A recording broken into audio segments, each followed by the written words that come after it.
你最大的挑战就是他们没有那么听话。对，就是所以他们给人家的印象就是说，整天问为什么啊，可不可以这样吗？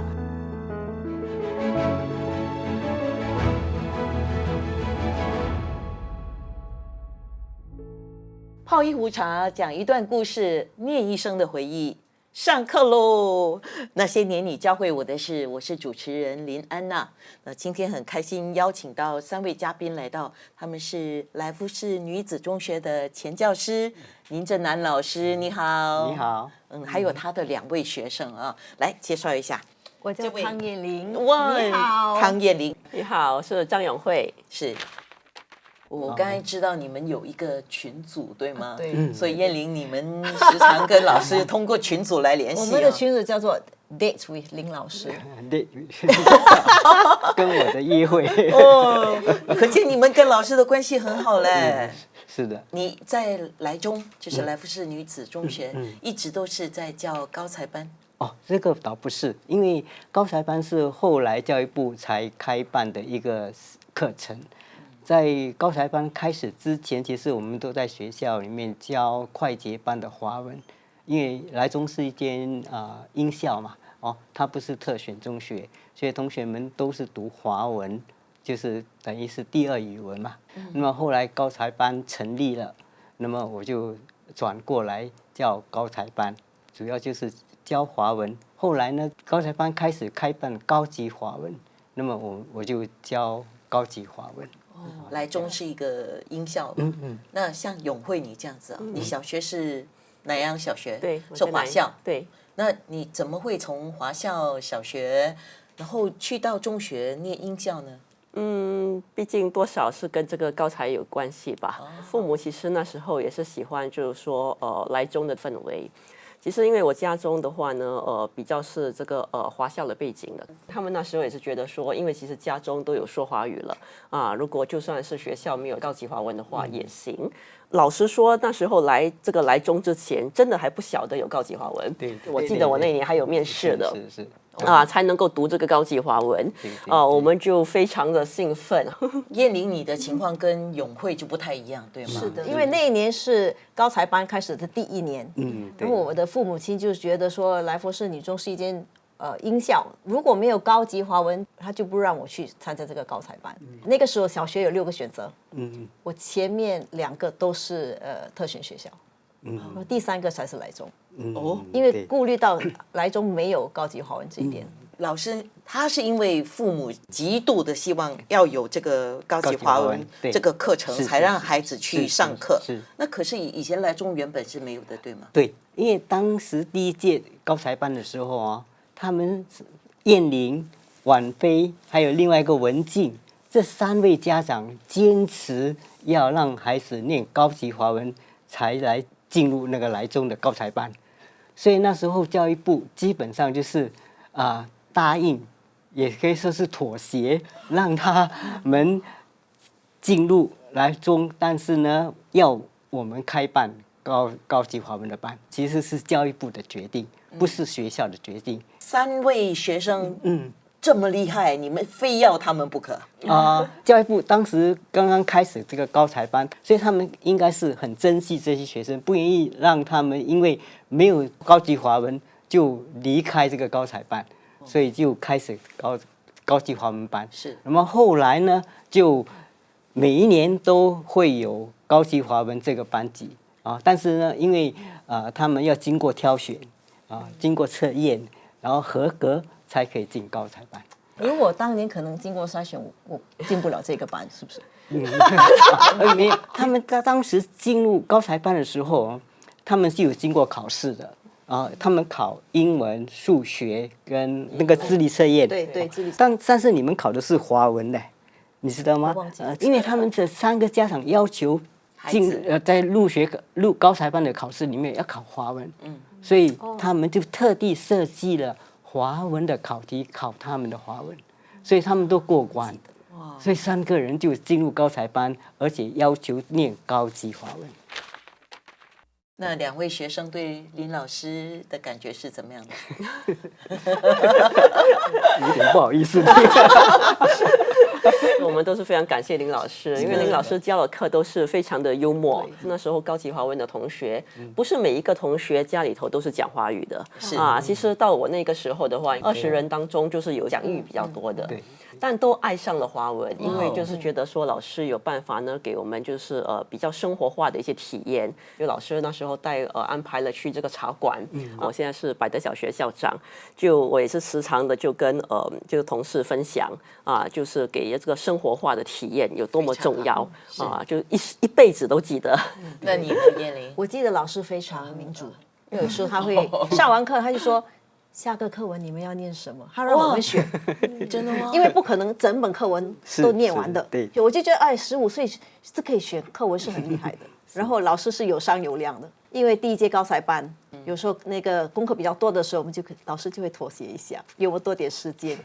今天听到2位学生这样当着面跟你说了他们心里面的感觉那你自己的感觉是怎么样的？觉得不好意思。你当之无愧吧？也不敢这么说。我们那时候也从来没有教过高级华文，突然间要开高级华文班，这样我们就硬着头皮就去。对因为你是在英校教书嘛。是，以前我们都是比较是教第二语文工作上我们要顾我们的第二语文，又要顾高级华文就是说是一个新的挑战。你的高才学生，你觉得他们怎么样？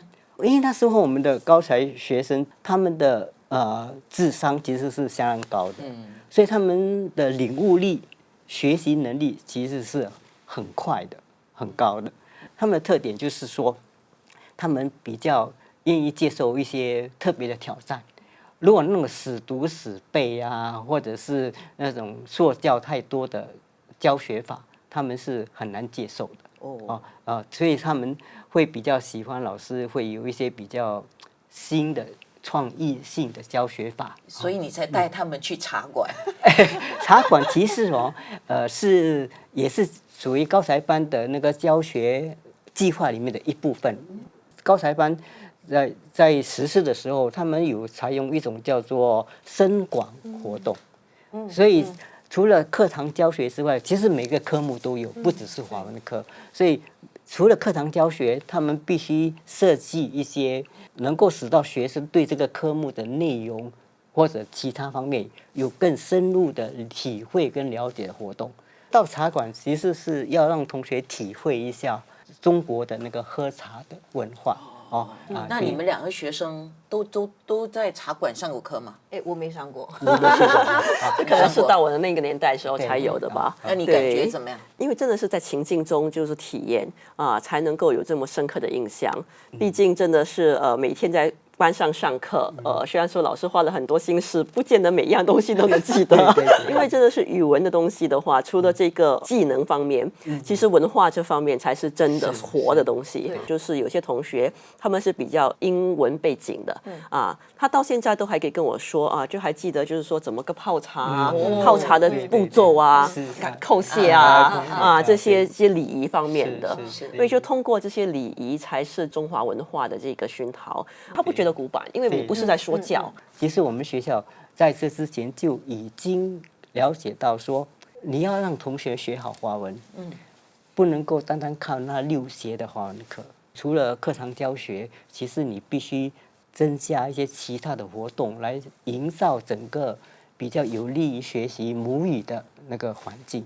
所以除了课堂教学之外，其实我们还有很多课外活动。是一部分就是说，我们每个年级每一年基本上都有举办一些比赛，比如说中一朗读比赛啦，中2短剧创作比赛啦，中3新谣创作演唱比赛啦然后中4又有另外一种比赛就是来鼓励同学参与这个语文活动。是。第2种呢，是我们带学生去外面体会，就是包括像上茶馆这样那么第3种是我们的中文学会，但是那时候的中文学会可能规模还很小。到了后来，我们的中文神会就越来越大。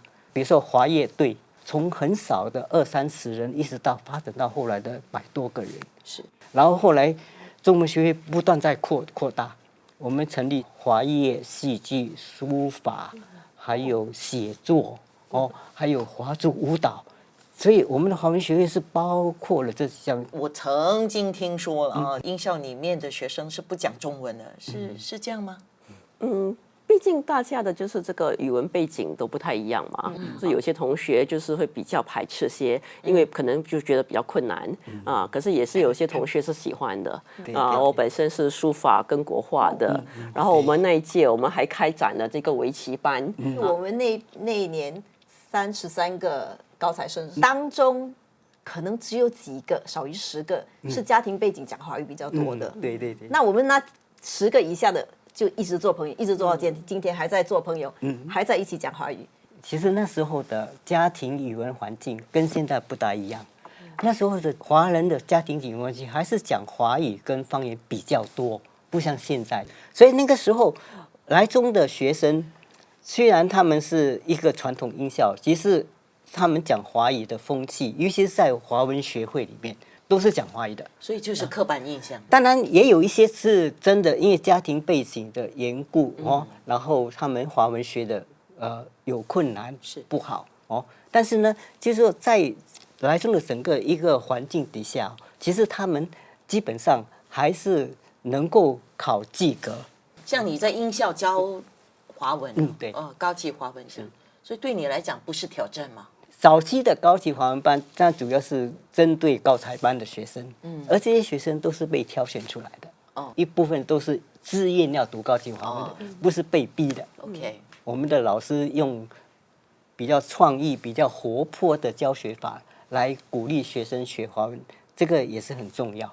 你最大的挑战就是他们没有那么听话，对，就是所以他们给人家的印象就是说，整天问为什么可不可以这样吗？而且他们有一个特点，就是他们很有正义感，路见不平就要打包，所以不叫顽皮，是叫正义感。顽皮看你怎么解释。顽皮如果你是把他们当成说不交功课啊，上课说话捣蛋啊，干扰别人，其实这方面高材班的学生其实是不会。但是如果你的教学法是很死板的话，他就受不了。我知道你们带了东西来，所以这些物品呢，一定是有很多的回忆。是，比如说包括老师讲说，你刚才说你学生给你的卡片，对，你要不要先给我们看一下？好的19多少年？我也看不着。1999年是吗？对，99年吧。所以永慧给我的那个教师节卡片，那时候他已经念大学了。对，这些卡片很多我都收着，还有另外一张也很特别的，这是高材班的学生写的，1998年的一个学史，上面写说，虽然我的华文考得不好，但我还是感谢您所给予的教导与耐心。所以呢，这样一个简单的卡片，就是说。学生虽然自然不一定要考 A1 但是他觉得他已经尽了力那么就来感谢老师的一番那个教导，所以很开心收到。是，所以我还是留到今天。所以卡片都是学生的心意。当年你写给老师的，现在事隔这么多年，那时候读大学嘛，对，是你自己什么感觉？因为那时候就是我们就也真的是受到老师的启迪，就是去到华初选择那个语文特选课程，然后就再继续下去读了中文系，就选择当老师。我带了这个呢，联合早报非常多年前的这个联合早报少男少女。就是访问一些年轻人，一起就是猜灯谜然后就在茶园那边的话呢，就安排了这个活动，然后就报道出来了。通过这个活动，我就爱上了灯谜跟老师带你们去茶馆上课一样。对，就是通过这个生活化的，就是让觉得说就是华文不是死的。就产生兴趣，对，有互动。那时候老师还给我很多的书，一整套鲁迅的文集，还有好多的书。因为老师知道我去读中文系嘛，就把一些书就让给我了。因为鲁迅是说记忆重文嘛，就以笔为鉴嘛，就有很受到启发。燕玲，你也带来一本书哈，这是我当时用的那个高级华文的课本。我拿这一本是因为我最喜欢的那个朱自清写的《背影》就在里面。我们那一届念华文为第一文的时候，其实当年教育部已经不再用这个课本了，所以我们中一那年是最后一年用这个版本。这本课本里面，它就是因为很多那种当时的散文啦，有冰心的啦，对对有朱自清的啦，还有文言文、对宋词。对，然后我就记得很难找到这个课本，要到二手书店才可以找得到。然后一买回家就从头看到尾，所以我其实上课之前已经看完了。问一下两位哈，燕玲跟永慧，那你们在来中嘛，就念了高级华文哈，这个对你们后来的人生有怎么样的一个影响？来，因为没有去到那个特选中学，后来初级学院我一定要去的一间，就是那个校风比较强的学校，我就选择了去了华中书记学院。然后我还觉得不够啊，在大学的时候我还继续念中文系。为什么后来放弃？是因为中文没有考得特别好，其他2个考得特别好。很遗憾，工作的前面可能10几20年没有机会用到华文。然后现在做的这份工作呢，是在中国做那个市场开拓，所以我现在觉得我现在很兴奋，我之前学到的东西又重新可以用。那你呢，永慧？你现在是校长嘛？对那你当年就是从华校转去英校，但是又念了高级华文，然后现在做校长，这整个他们之间有什么关系吗？有点迂回吧，因为其实就是去到来中之后，就有想过，就是可能就是往这个医科啊，往这个科学方面啊发展啊。不过最后呢，就还是觉得说，就是最喜欢中文。虽然说，其实那时候爸妈反而也是有一点不是很同意，是我觉得都有说别当老师，特别是当华文老师啊。不过还是坚持下去了，而且觉得挺喜欢的，甚至于本来还有机会去跟去北大还是什么的去读了好多东西回来啊，就觉得说学的很多，然后开始也是当了华文老师，然后就到现在我也是有学生自己也是当上华文老师的，就很有成就感啊。不过到后面的话，因为毕竟走着走着又走上了领导的路线，有一点点的就是离开了华文的这个路子了啊。不过就发觉到不管走到哪里，就好像叶玲说的，底蕴在那里。其实重点不是那个语文，是那个信念啊，因为毕竟有经过了这个文化的熏陶，包括我做校领导的这些信念都在那里啊，就强调文化，强调这个品德的教育。林老师今天有没有很感动？当然是感动了，因为我们过去的都在不断的工作中但是没有一种这样的机会，是可以说沉淀，然后可以把它说出来。你有什么话要对2位学生说吗？其实他们所说的话，有些活动我都不记得了，不记得啊。然后今天终于是吗？当年我做过这样的事啊。因为我身边的学生，当然不只是他们2位，其实还有很多都还有保持不同程度的联系哦。那么通过他们的联系，我们都知道，当年我们所做的一切，其实在10年、20年、30年之后，其实有看到一些成果。当老师就是想，可能你要等10年、20年，你要健康的活着，你才会看到你的成果。那你们2位学生有话要跟老师说吗？我当年因为我没有办法做那个念高华的决定，对，但是因为这个决定，因为爸爸帮我做的这个决定，我非常有幸遇到了林老师。之后我们还一直保持这个友好的关系，然后我就非常感激老师这么多年还继续跟我们做朋友，还继续当我们的老师。不敢当。然后就是因为当年老师在课堂上教的那些东西比较生动，我就觉得，我小时候对那个中文文化的那个热忱一直保持下去。非常感谢周林老师呢，不但是那个时候的老师，真的是接下来呢就成为了伙伴，也请老师来帮忙教我的老师啊，所以就是一直以来在这个华文的路子上，就感觉不孤单啊。你们的师生情啊，让我非常羡慕。今天非常感谢林正南老师，还有他的2位学生汤燕玲和张永慧来到那些年你教会我的事做客。我们下课了。不过我觉得你也是有一些师生情，可能有你没有机会告诉我们了。哦啊，好对对对，找机会是找机会，找机会，请你坐在这边再告诉我。